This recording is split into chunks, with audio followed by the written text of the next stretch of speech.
Hello everyone, in this video we're going to take a look at time. In the previous one we looked at dates and we did kind of touch base into time values, but I wanted to show a few different functions that you can use and some different ways to just really understand what time is. The biggest thing that we saw was 1 as a full number is what makes a day. So this here would be a day. And if you wanted it to go to another day, you would add 1 full day to it. So if you take this cell plus 1, you're going to get another day there. And that is how all dates are stored. And it's going to be that full value. But let's say that you wanted to add a timestamp to that as well. So in these ones here, let's say that we are switching these. So I'm going to take these and copy and paste them over. I'm going to format them as date times. Now you can see here that there's nothing in the numbers there. And that's because it's at 0, which is midnight. So let's say that we wanted this to show 12, and that would be 12 p.m. Same for this one here, because all it's doing is pulling the one above. What changes here, if I go back to numbers, which is Control-Shift-1, is now it's going to be 0.5. And that actually shows 12 is halfway through a day. And so that means that it is 1 full day and then the decimal point 5, which is half of a day. So that would be 1 day plus half a day, and that's 1.5. I'm just going to do Command Z to undo and go back to this.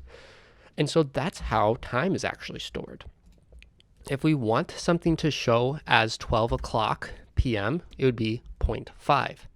So if I use Control-Shift-2, that's going to switch it to the time format. So that actually is formatted as 12 p.m.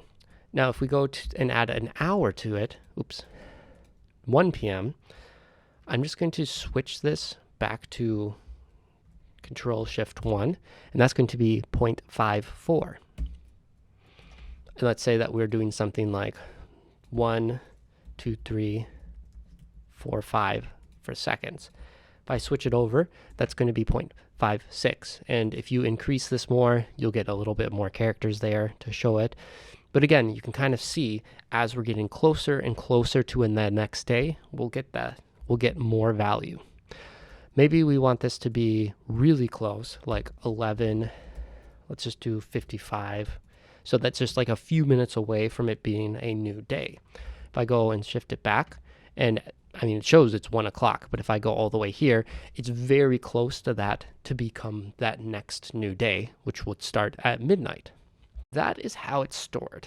And oftentimes, and we'll look at this even further with duration as we go into that, but trying to add or subtract days or hours, like if you have something like hours and you have 40, and then you're trying to see how many days there are in it, and you try to just switch it from there, it doesn't come up the right way. Because if you put 40 and then change that into dates or time, let's say, it's just going to say 12 a.m. because it's going to be 40 days, which would be like 40 days after that 1899 date.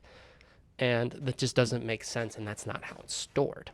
If you're wanting to actually get the hours of it, you have to have however many hours, like let's say 40 hours, and then divide it by 24.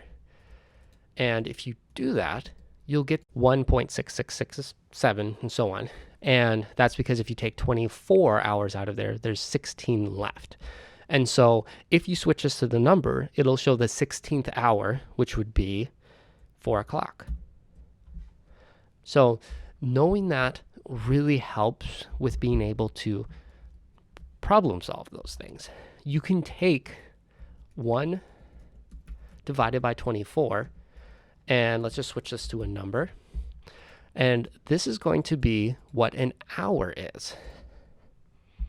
And then if you take 2 divided by 24, let's just make this whole row numbers. equals 2 divided by 24. You can see that that would be the 2 hours, and so on and so forth. And that's going to be how you get the different durations of hours. If you wanted, again, this 1 hour and you wanted minutes, then you would take that number and you would divide it by 60. And so that's a minute, and that's how minutes are stored. And again, if you want seconds, then you would have to take this and divide it by 60. And that's what a second would be if you're trying to write it. Now, again, while you're using your tables, you're probably not going to make seconds and then try to calculate, okay, let's take this, 0.000001 as the seconds. But it is helpful if you have, for example, 30 seconds.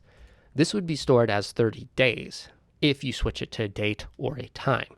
So if you're trying to get the seconds, you know that you'll have to take that. You have to divide it by 24 for the hours. You're going to have to divide that by 60 in order to get the minutes. And then you're going to have to divide that by another 60 in order to get that actual time there. Now, if you switch it over into something there, while this is a time and it formats it as 0, which is 12 a.m., you can see now that's 30 seconds to that.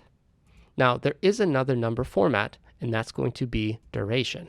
So this is actually going to provide 30 seconds if we switch it there, because we're dividing it by hours, we're dividing it by minutes, and then seconds, so that this whole number that we see as seconds will then be converted to how the computer would see in seconds, or Google Sheets would see it, which is, again, taking a whole number and dividing it into how many hours, how many minutes, how many seconds. Similarly, if you wanted to take 30 and make it into duration seconds, and instead you want to take this number and do the duration in minutes, you could take this same number and divide it by 24 for hours, and then divide it by 60 for minutes. Then if you take the format number and go to duration, then you can see there, that's in the minutes. So this is a lot again, but if you go back through these, if you know how it's stored, 1 equals a day, all of the other mathematical steps to take make a lot more sense than doing something like 30 and then having it come up as midnight or come up as like a 0 while you're trying to format it. So if you do need some more help with that, you can definitely go online. There's a lot of resources out there to help assist with this, but this is the foundation on how you can be successful with dates and times. As we go into duration, we're going to find a few different, examples and go even more in depth on that last little bit that I discussed here. But honestly, if you understood what was going on here, that'll mostly make sense, and you'll just get some more verification while we look at that. So hopefully you find this helpful. Again, if you do those YouTube things like share, subscribe, comment, any of those options, it does help get this out. I appreciate that. See you in the next lesson. Bye now.